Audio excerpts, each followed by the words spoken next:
மக்களை ஏமாற்றி 68 கோடி ரூபாவை மோசடி செய்த கும்பல். இலங்கை திட்டத்தில் இருந்து விலகிய அதானி, உயர்வை சந்தித்த பங்குகள். சஜித் ரணில் கூட்டணியை தடுக்க ரவி கருணாநாயக்க முயற்சி. மஹிந்தவின் விஜயராம இல்லத்திற்கு நீர் விநியோகம் துண்டிப்பு. சட்டமாதிபரின் பரிந்துரை வலுக்கும் லசந்த வழக்கு விவகாரம். பகிரங்க மன்னிப்பு கோரிய அர்ச்சுனா எம்பி. அரசு வேலைக்காக காத்திருப்போருக்கு மகிழ்ச்சி செய்தி. முன்னாள் ஜனாதிபதி மஹிந்த ராஜபக்ஷவின் விஜயராம உத்தியோகபூர்வ இல்லத்தில் நேர் விநியோகம் துண்டிக்கப்பட்டுள்ளதாக தெரிவிக்கப்படுகின்றது. இதன்போது பாதுகாப்பு படையினர் தங்க வைக்கப்பட்டுள்ள ஒரு பகுதிக்கான நேர் விநியோகம் துண்டிக்கப்பட்டுள்ளது.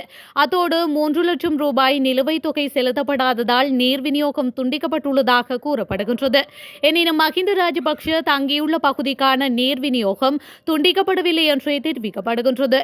இந்த நிலையில் முன்னாள் ஜனாதிபதியின் உத்தியோகபூர்வ இல்லத்தில் நேர் விநியோகம் தொடர்பான கட்டணங்கள் ஜனாதிபதி செயலகத்தினால் செலுத்தப்படுவதாக அவரது ஊடக பேச்சாளர் சட்டத்தரணி மனோஜ் கமிகே தெரிவித்துள்ளமையும் குறிப்பிடத்தக்கது. இலங்கையில் அதன் முன்மொழியப்பட்ட காற்றாலை மின் உற்பத்தி மற்றும் பரிமாற்ற திட்டத்திலிருந்து அதானி கிரீன் எனர்ஜி நிறுவனம் விலகுவதாக வெளியான செய்திகளை தொடர்ந்து அதன் பங்குகள் 3% உயர்வை சந்தித்துள்ளதாக தெரிவிக்கப்படுகின்றது.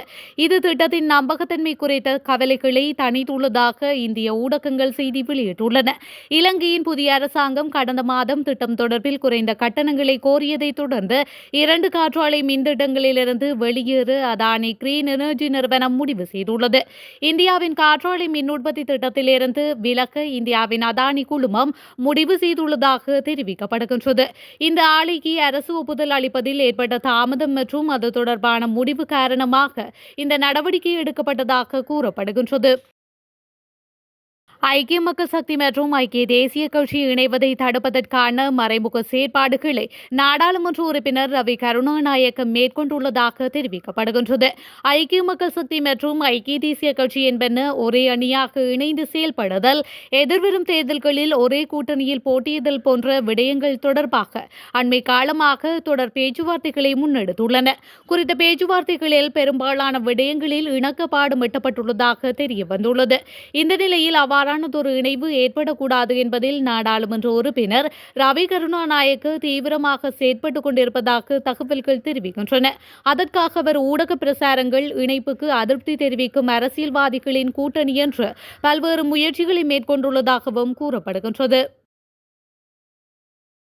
நாடாளுமன்ற உறுப்பினர் ராமநாதன் அர்ச்சுனாவால் மேற்கொள்ளப்பட்ட தாக்குதல் சம்பவம் குறித்து அவர் பகிரங்கமாக மன்னிப்பு கோரியுள்ளார். தனது உத்தியோகபூர்வ முகப்புத்தகத்தில் பதிவொன்றினை இட்டு ராமநாதன் அர்ச்சுனா பகிரங்கமாக மன்னிப்பு கோரியுள்ளார். குறித்த பதிவில் என் வாழ்க்கையில் யாருடனும் பம்பு சண்டைக்கு போனதில்லை. துஷ்டனை கண்டால் விலக்கு என்று என் தந்தை தெளிவாக சொல்லி தந்திருக்கின்றார். கடந்த சம்பவம் ஒரு துன்பியல் சம்பவம். ஒரு நாடாளுமன்ற உறுப்பினர் என்பதை விட ஒரு வைத்தியராக மனதுக்குள் ஒரு ஆழமான கவலையை உண்டாக்கியிருக்கின்றது. காயங்களுக்கு மருந்திடும் கைகளால் காயத்தினை ஏற்படுத்தி இருக்கின்றேன். ஒரு பெண்ணை இழிவுபடுத்தி காவாலித்தனம் செய்யும் போது பொறுமையும் ஒரு தடவை செத்து போய்விடுகின்றது. ஆழமான வலிகளுடன் மன்னிப்பு கேட்டுக் கொள்கின்றேன் என அதில் மேலும் குறிப்பிடப்பட்டுள்ளது. பொது சேவையில் தற்போதுள்ள வெற்றிடங்களில் அதிக எண்ணிக்கையிலான வெற்றிடங்கள் சுகாதாரம் மற்றும் ஊடக அமைச்சகங்களில் காணப்படுவதாக அரசு தரப்பு அறிவித்துள்ளது. இதன்படி சுகாதாரம் மற்றும் ஊடக அமைச்சகங்களில் 3519 வெற்றிடங்கள் நிலவுவதாக சுட்டிக்காட்டப்பட்டுள்ளது. குறித்த விடயத்தை சுகாதார மற்றும் வெகுசன ஊடக அமைச்சர் நலிந்த ஜெயதிச தெரிவித்துள்ளார். அடுத்தபடியாக பொது நிர்வாகம், மாகாண சபைகள் மற்றும் உள்ளூராட்சி அமைச்சில் 3000 வெற்றிடங்கள் காணப்படுவதாக தெரிவிக்கப்பட்டுள்ளது. அதன்படி அமைச்சுக்கள், மாகாண சபைகளில் காணப்படும் மொத்த வெற்றிடங்களின் எண்ணிக்கை 7456 என அமைச்சரவை பேச்சாளர் தெரிவித்துள்ளார். இதேவேளை அரசு சேவையில் ஆட்சேர்ப்பு செயல்முறையை மீளாய்வு செய்தல் மற்றும் பணிக்குழாமினரை முகாமைத்துவம் செய்வதற்காக நியமிக்கப்பட்டுள்ள குழுவின் பரிந்துரைகளை நடைமுறைப்படுத்த அமைச்சரவை அங்கீகாரம் வழங்கியுள்ளமையும் குறிப்பிடத்தக்கது. இலங்கையின் பிரபல நிறுவனம் ஒன்றின் வர்த்தக லட்சணியை பயன்படுத்தி அதனூடாக பாரிய நிதி மோசடி செய்யப்பட்டுள்ளதாக போலீசார் தெரிவித்துள்ளனர். பிரமிட் திட்டம் ஒன்றை இயக்கி சமூக ஊடகங்கள் வாயிலாக 68 கோடி ரூபாவுக்கு மேலான தொகையை மோசடி செய்ததாக சந்தேகிக்கப்படும் 2 பேரை கண்டி குற்றப்புலனாய்வு பிரிவின் அதிகாரிகள் கைது செய்துள்ளார்கள். சமூக ஊடக கணக்குகள் வாயிலாக பல்வேறு போட்டிகளை நடத்தி மக்களை ஏமாற்றிய இருவரே இவ்வாறு கைது செய்யப்பட்டுள்ளனர். சந்தேகத்தின் பேரில் கைது செய்யப்பட்ட பெண்ணுக்கு 26 வயது. இவர் கம்பகா வத்துமுல்லை பிரதேசத்தை சேர்ந்தவர். மற்றைய சந்தேக நபர் 27 வயதுடையவர். இவர் ராகம பட்டுவத்தையை சேர்ந்தவர் ஆவர். சம்பவம் தொடர்பில் மேலதிக விசாரணைகளை போலீசார் மேற்கொண்டு வருகின்றனர். லசந்த வழக்குடன் தொடர்புடைய 3 பேரை விடுவிக்க சட்டம் அதிபரின் பரிந்துரையை நடைமுறைப்படுத்துவது தற்காலிகமாக நிறுத்தி வைக்கப்பட்டுள்ளதாக தெரிவிக்கப்பட்டுள்ளது. சட்டம் அதிபர் திணைக்களத்தின் மூத்த அதிகாரி ஒருவரை மேற்கோள் காட்டியே இந்த செய்தி வெளியாகியுள்ளது. கொலை செய்யப்பட்ட ஊடகவியலாளர் லசந்த விக்ரமதுங்கவின் ஓட்டுநர் கடத்தப்பட்டது மற்றும் பத்திரிகையாளர் லசந்த விக்ரமதுங்க பயணித்த காரில் ஒரு ஆவணம் காணாமல் போனது தொடர்பாக குற்றப்புலனாய்வு திணைக்களத்திடமிருந்து 10ஆம் தேதி பெறப்பட்ட சுருக்க அறிக்கையை சட்டம் அதிபர் திணைக்களம் ஆய்வு செய்ததாக தெரிவித்துள்ளது. இதை உறுதிப்படுத்தும் சட்டம் அதிபர் திணைக்களத்தின் மூத்த அதிகாரி ஒருவர் தொடர்புடைய அறிக்கையை ஆய்வு செய்யும் வரை 3 பேரை விடுவித்து 27ஆம் தேதி அனுப்பப்பட்ட கடிதத்தின் அறிவுறுத்தல்களை செயல்படுத்துவதை தற்காலிகமாக நிறுத்தி வைக்குமாறு தெரிவிக்கப்பட்டதாக தெரிவித்துள்ளார். லசந்த விக்ரமதுங்கவின் வழக்குடன் தொடர்புடைய 3 பேரின் விடுதலை கடிதம் குற்றப்புலனாய்வு திணைக்கள அதிகாரிகளிடம் ஒப்படைக்கப்பட்டுள்ளதாகவும் அது நாளை கல்கிசை நீதவான் நீதிமன்றத்தில் ஒப்படைக்கப்படும் என்றும் சட்டம் அதிபர் திணைக்களத்தின் மூத்த அதிகாரி கூறியுள்ளார். எனினும் தொடர்புடைய வழக்கில் 3 பேரை விடுவித்து சமீபத்தில் அனுப்பப்பட்ட கடிதம் திரும்பப் பெறப்பட்டதாக வெளியான செய்திகள் தவறானவை என்று சட்டம் அதிபர் திணைக்களம் இன்று காலை தெரிவித்துள்ளது. சம்பவம் தொடர்பான ஏதேனும் புதிய விசாரணை உண்மைகளை முறைப்பாடு அளிக்குமாறு போலீசாருக்கு அறிவிக்கப்பட்டுள்ளதாகவும் திணைக்களம் குறிப்பிட்டுள்ளது.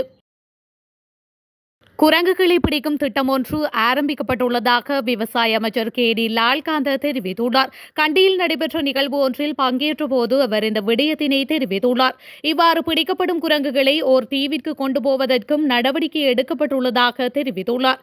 இதற்காக ஓர் தீவு அடையாளம் காணப்பட்டுள்ளதாகவும் இந்த திட்டம் பரீட்சாத்த அடிப்படையில் மேற்கொள்ளப்படுவதாகவும் தெரிவித்துள்ளார். குரங்குகளை பிடிக்கும் இந்த பரீட்சாத்த முயற்சி நாடாளுமன்ற உறுப்பினர் ஜகத் மனுவர்னவிடம் ஒப்படைக்கப்பட்டுள்ளதாகவும் தெரிவித்துள்ளார். குரங்குகளினால் பயிற்சியையே பெரும் பாதிப்பு ஏற்பட்டுள்ளதாக குற்றம் சுமத்தப்பட்டுள்ளமையும் குறிப்பிடத்தக்கது. இலங்கையின் பிரபல நிறுவனம் ஒன்றின் வர்த்தக லட்சணியை பயன்படுத்தி அதனூடாக பாரிய நிதி மோசடி செய்யப்பட்டுள்ளதாக போலீசார் தெரிவித்துள்ளனர். பிரமிட் திட்டம் ஒன்றை இயக்கி சமூக ஊடகங்கள் வாயிலாக 68 கோடி ரூபாவுக்கு மேலான தொகையை மோசடி செய்ததாக சந்தேகிக்கப்படும் 2 பேரை கண்டி குற்றப்புலனாய்வு பிரிவின் அதிகாரிகள் கைது செய்துள்ளார்கள். சமூக ஊடக கணக்குகள் வாயிலாக பல்வேறு போட்டிகளை நடத்தி மக்களை ஏமாற்றிய இருவரே இவ்வாறு கைது செய்யப்பட்டுள்ளனர். சந்தேகத்தின் பேரில் கைது செய்யப்பட்ட பெண்ணுக்கு 26 வயது. இவர் கம்பகா வத்துமுல்லை பிரதேசத்தை சேர்ந்தவர். மற்றைய சந்தேக நபர் 27 வயதுடையவர். இவர் ராகம பட்டுவத்தையை சேர்ந்தவர் ஆவர். சம்பவம் தொடர்பில் மேலதிக விசாரணைகளை போலீசார் மேற்கொண்டு வருகின்றனர்.